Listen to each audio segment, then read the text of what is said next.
You're right people, Alex Mathers here. Thank you for tuning in to another video with me today.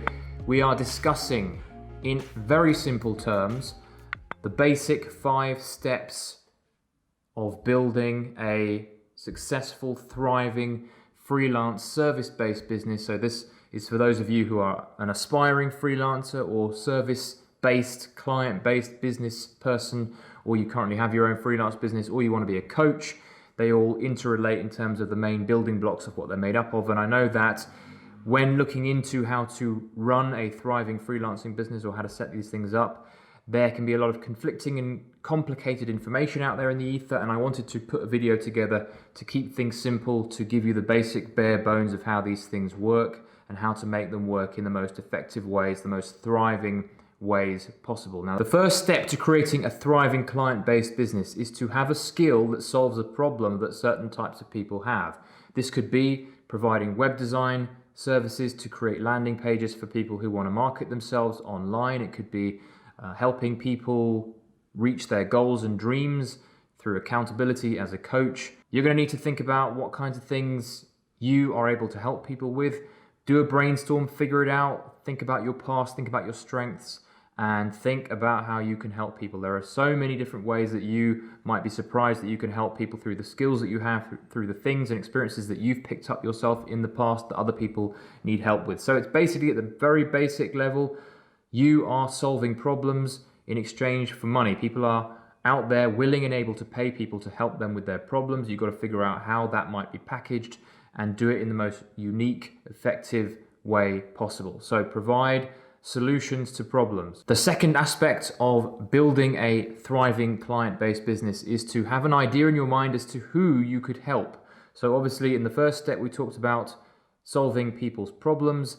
You want to make this as easy as possible for you by working with the kinds of people you want to work with. This makes going out and finding people and doing market research and everything else much easier because you're actually looking forward to coming face to face and interacting with the kinds of people you want to work with. So have an idea in your head. You might create an avatar of the ideal client you want to work with. This is going to make it a lot easier to figure out where these people exist, where they hang out, so that you can approach them in the next step, which is to get out into the world and start having conversations with people. So this, at the very level, is lead generation. This is about moving people who don't know you into a sort of a conveyor belt type setup, whereby you move someone from a lead, a complete stranger, to a potential client, and finally a client. And you do this through, at the very basic level again, having conversations with people, making yourself known, getting your service and awareness of your service in front of those kinds of people that you actually want to work with, and eventually having a conversation with them and making them aware of the fact that they do need you, and then making that decision, yes, I absolutely need this, I need your help, I want to work with you, how do I pay? So marketing your services at its very core.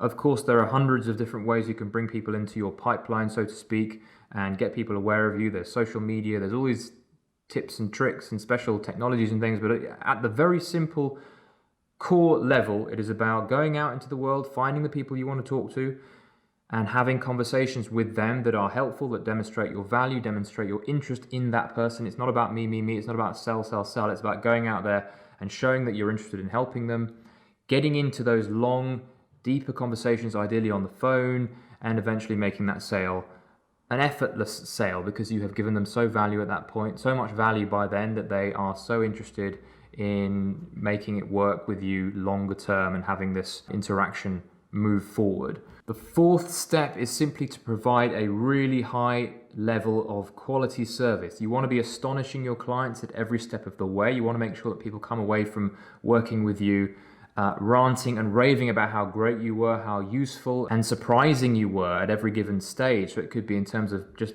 being helpful, being going above and beyond, going the extra mile in terms of what they would have expected, being super helpful, creating higher quality than they ever imagined. I would even go as far as saying over-promise. So big promises, make the client excited about working for you at the introduction to the work.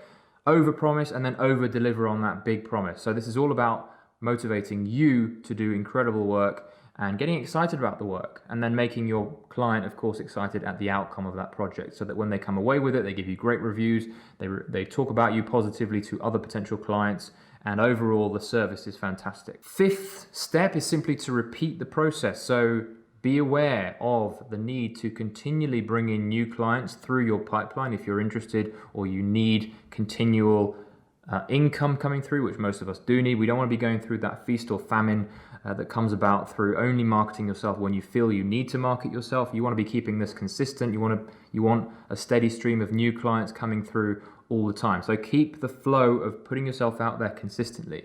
So first step, as a recap, become aware of the skill that you can provide for people to solve their problems. Number two, you need an idea in your head of who your target client could be. You want to have an avatar, ideally, of the profile of that person. So write down every detail, right down to their age and their hobbies and that kind of stuff. Give as much detail as you can to make it super clear in your mind. And you'll find that it'll be a lot easier to go out into the marketplace and find those kinds of people. You'll know where they hang out. You'll know what kinds of questions to ask them. You'll know what kinds of things make them tick. So become aware of your target market. Third step is to go out into the marketplace and have conversations with these people and get these people on the phone, get your face in front of them, get an emotional connection built between you and that ideal client for you. And then step four is to just get on with the job, provide an outstanding service, overpromise, overdeliver, create something that really astonishes your client, makes them remember you for good, and makes them rant and rave about you and give you great reviews, which is going to feed back into your business, of course. And then the final step is just to repeat all that over and over again until you create an ongoing, thriving, consistent business that brings in plenty of money, plenty of happy clients, and plenty of good times. Hope that helped, guys.